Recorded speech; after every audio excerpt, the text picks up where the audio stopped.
When it comes to picking out a financial advisor, oftentimes everything kind of looks the same, right? Who do you choose? What separates one advisor from the next? Today, we're going to tell you some key traits that you need to be paying attention to and what you can look for when it comes time to find the right advisor.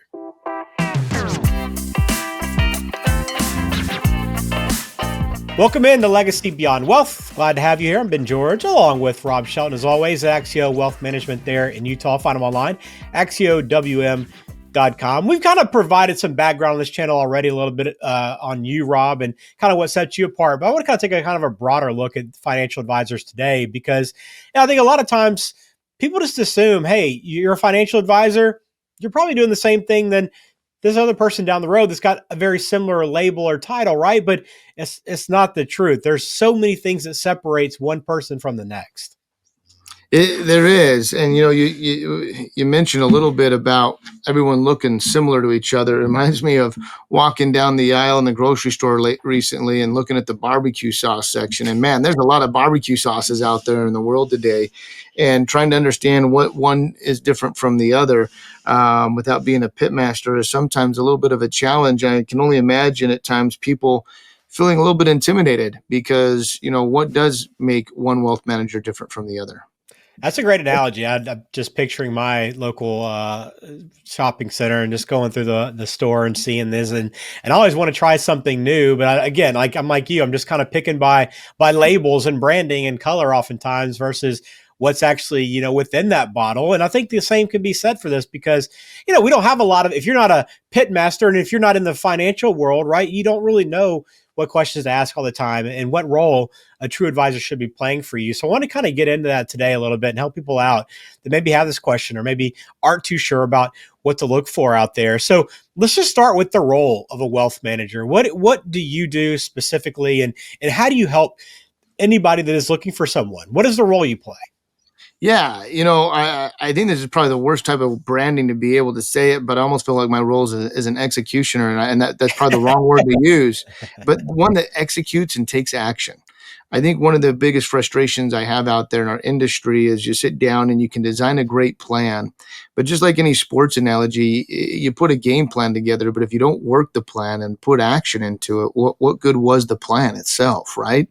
Mm. And so I think that's one of the most important things that you can look for in a financial advisor or wealth manager is one that not only puts the plan together, but is there making sure these action steps are happening, and they can customize those action steps to helping you live your best life.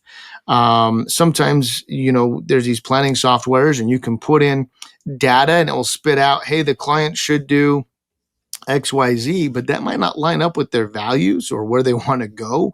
I always joke there's the academia side of financial planning, and then there's the personalization it to the individual family. And what academia may say is the best thing might not be exactly where the client wants to head. And that's okay.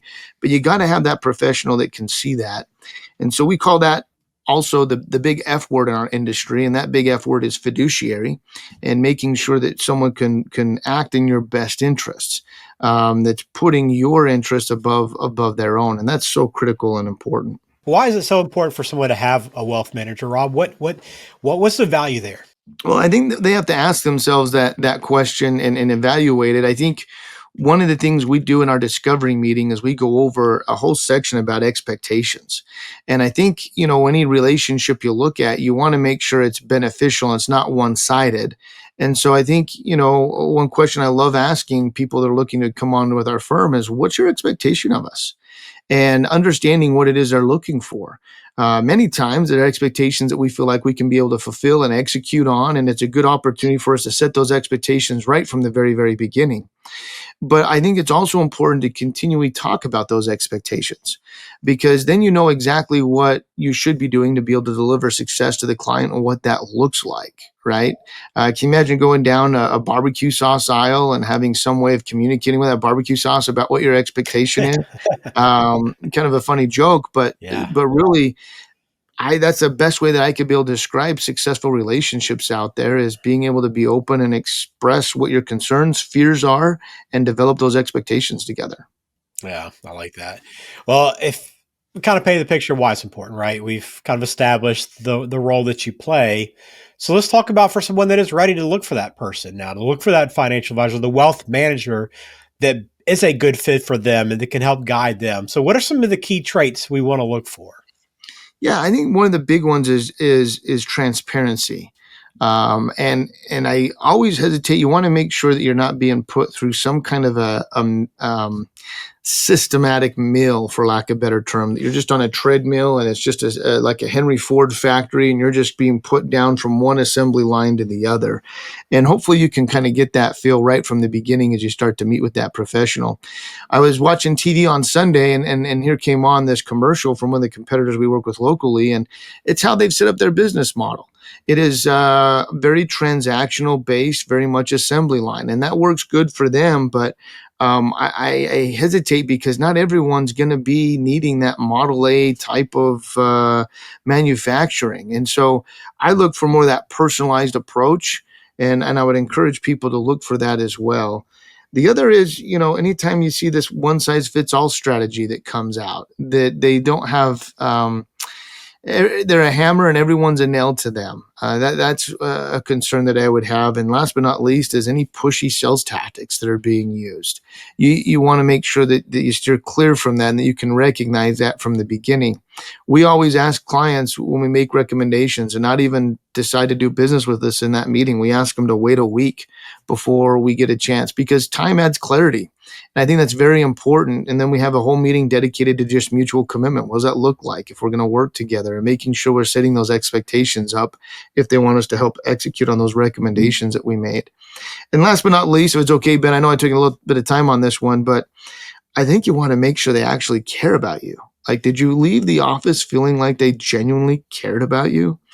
There was a study that was recently done, and I don't know why it wasn't 100%, but only 87% of people out there were looking for an advisor to be able to care about them. I don't know what those other 13 were looking for. Maybe they didn't care if people cared about them or not. I don't know. But when they were asked the question, do you feel like your financial advisor you're currently working with cares about you? Only 47% felt like they had that caring mechanism there in that relationship. And so just making sure it's not transactional and it's a relationship where that big F word, that fiduciary, you're feeling that caring and best concern being used for you. And this is one of those things you probably feel in a meeting too, right? I mean, maybe it's one of those things where you can't necessarily put your finger on it ahead of time, but when you're talking with someone, and I know you probably are able to kind of deliver this in your discovery meeting, right? Is you want somebody leaving there feeling that way, and if you aren't totally sure, that's probably okay, isn't it?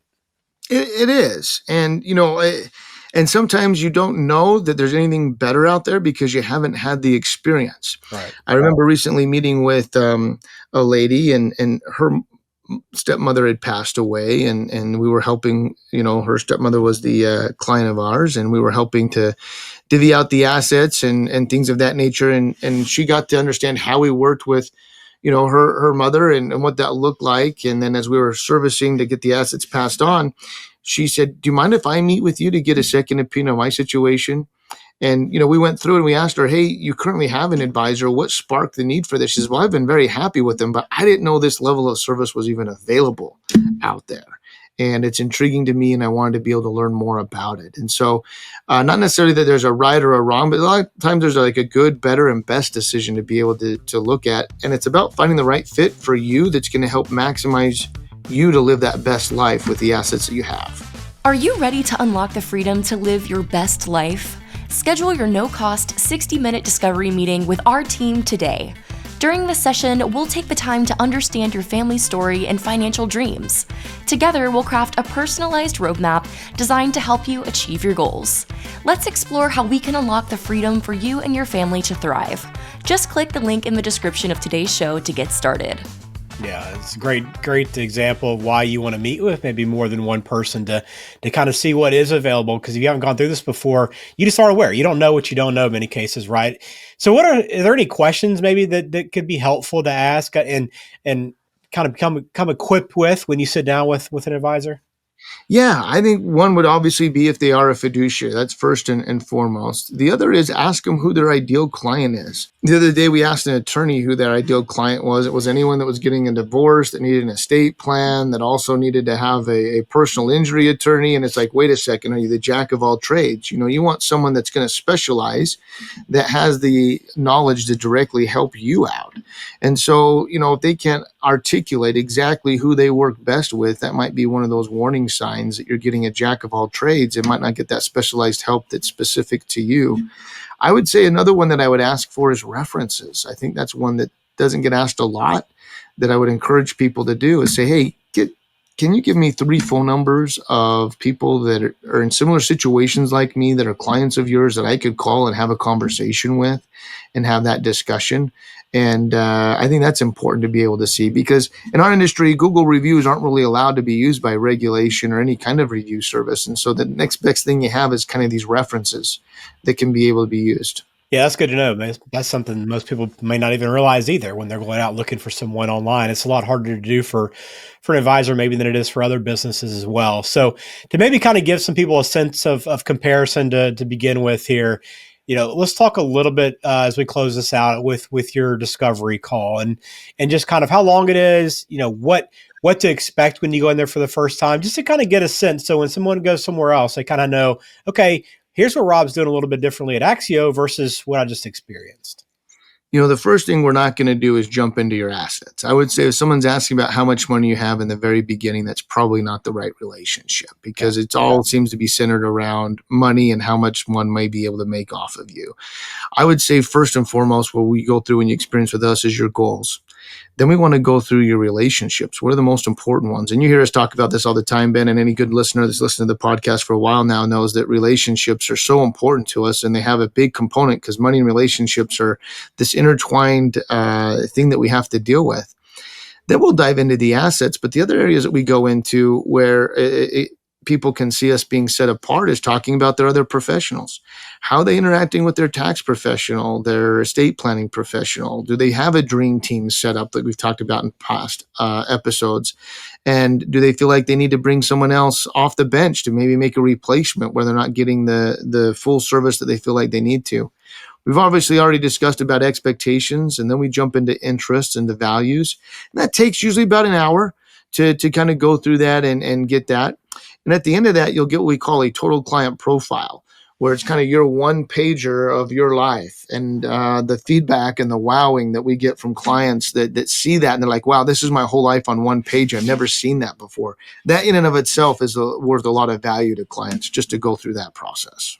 Awesome. Well, there's a link in the description to get in touch and begin that discovery call as well. And we spent some time on this YouTube channel as well, going through the process a little bit deeper. If you want to kind of explore that, learn more about how Axio helps put together a dream team that works for you, that actually is there to collaborate and figure out solutions that work best for your individual needs. But if you are in the market for a financial advisor, hope this helps you out, gives you some things to think about. Don't be afraid to ask questions. Ultimately, it is your money, and you want to find someone that is a trusted partner, not just someone that helps you pick out investments, and that is the key. So, Rob, I think we kind of covered it well here today. But anything else you want to kind of leave people with? No, I appreciate it, Ben. Well, I guess the only thing is just to take that next step, that action, whatever has been holding you back, whether that's working with us or another professional. Life is too short not to be living your best life. So take that next step. Yeah, great to be here with you once again on Legacy Beyond Wealth. We appreciate you watching the show as well. Please subscribe wherever it is you're watching us from, and we'll have another video coming soon. So have a good week. Thank you.